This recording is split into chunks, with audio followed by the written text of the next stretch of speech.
Muchas gracias por estar con nosotros. Jorge Carrizales le saluda desde Guaymas, 90.1 FM, Radiovisa.tv. Bienvenido a Guaymas, bienvenido a México. ¿Cómo está, doctor? Jorge, muchas gracias, muy bien, gracias por la entrevista, mucho gusto de estar con ustedes.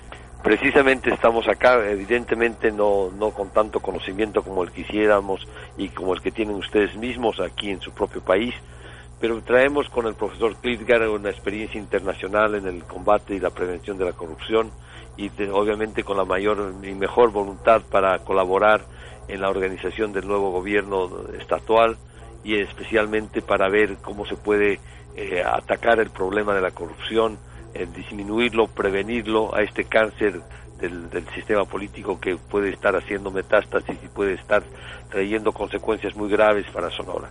¿Por dónde se inicia o cómo se agarra el hilo de una transición para iniciar una administración pública, un gobierno? ¿Por dónde empezar y cuáles son los primeros pasos o diagnósticos que se tienen que buscar para saber cómo empezar a ver la situación que se tiene que manejar en los próximos años? Pues la gobernadora va a tener una tarea muy difícil y compleja. Nosotros lo que quisiéramos hacer es contribuir a precisamente enfocar el tema de corrupción como un problema sistémico, no un problema tanto de personas, sino como una enfermedad política y social de ese cáncer que hace metástasis en la sociedad y en la política.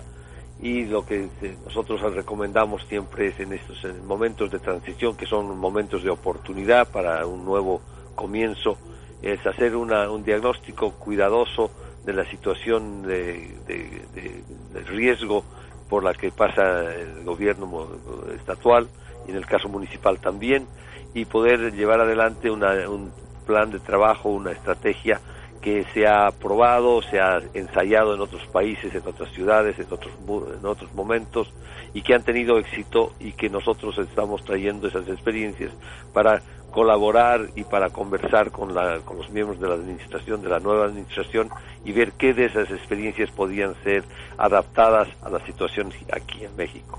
Está interesante. Esta forma de ver la corrupción, ¿cómo les permite a ustedes, investigadores, diagnosticarla? ¿Cómo les permite diagramarla? Pues primero reconociendo de que la corrupción es un crimen de cálculo, es un crimen económico, y que por tanto responde a acciones muy racionales, no emotivas. Y el hecho de que la corrupción es un síntoma, no es una causa, es un síntoma que denota deficiencias institucionales que hay que corregirlas. El excesivo centralismo, por ejemplo, es una causa de corrupción, de probabilidades de una corrupción más alta.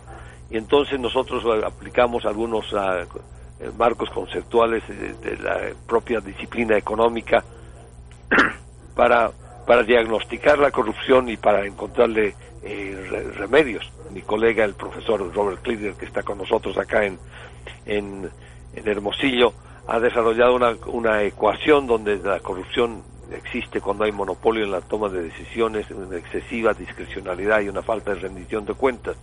Esto, cuando se evidencia esta situación, pues se empieza por romper o tratar de disminuir esos monopolios e introducir competencia, reducir la discrecionalidad, aumentar la transparencia y aumentar la rendición de cuentas, por darle solamente un ejemplo.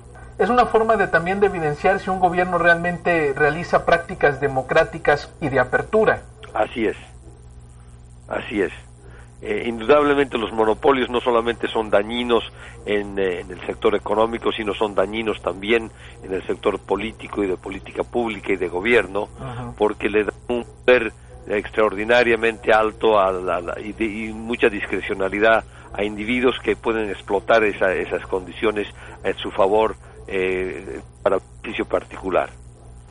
¿Cuáles son las principales variables que participan en esta fórmula, en esta ecuación, en donde se empieza a diseñar una ruta, se empieza a diseñar de qué forma se puede disminuir o combatir este fenómeno y lograr un objetivo a corto, mediano y largo plazo? ¿Cuáles son las principales variables, doctor? Como es un fenómeno muy extendido, hay que empezar con aquellas áreas específicas que son las más críticas para parar la hemorragia, por así decir, y entonces aplicar un diagnóstico participativo dentro de las propias instituciones, con la gente misma que trabaja todos los días, crear una conciencia de que este es un problema serio, grave, con el cual no se puede convivir y permanecer, y precisamente diseñar medidas para romper esos monopolios, limitar esa discrecionalidad y aumentar el rendimiento de cuentas, darle mayor transparencia.